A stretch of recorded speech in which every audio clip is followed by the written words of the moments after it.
Voyons maintenant les conditions d'un échec apprenant. Pour que l'échec soit apprenant, il ne faut pas le nier, ne pas reporter l'échec sur quelqu'un d'autre en disant « je ne suis pas responsable, c'est lui qui est responsable, ce sont les conditions, ce sont les circonstances qui le sont ». Non, pas du tout. Force nous est d'accepter, d'assumer nos erreurs.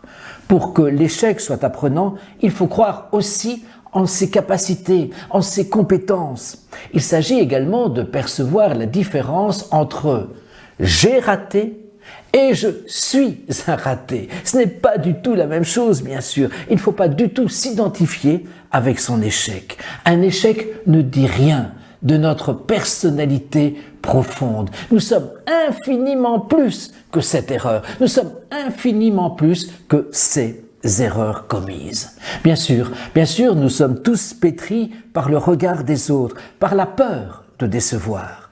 L'important, cependant, n'est pas le regard des autres. L'important est d'être soi-même, c'est-à-dire en totale cohérence, en totale congruence avec soi. Enfin, comme l'énonce également Charles Pépin dans le livre intitulé précisément « Les vertus de l'échec », il importe, après tout échec, de faire une pause, de faire en quelque sorte son deuil de l'erreur, son deuil de ses erreurs, c'est-à-dire un travail d'acceptation et, comme je le dis souvent, un travail d'assomption.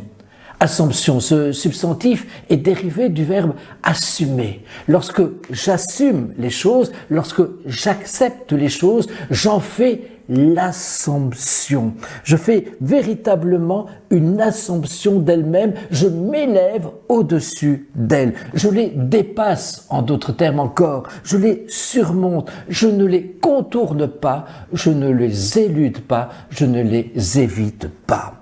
La philosophie nous aide aussi à voir clair précisément dans cette acceptation. C'est là tout l'enjeu de la morale stoïcienne formulée par Marc Aurèle.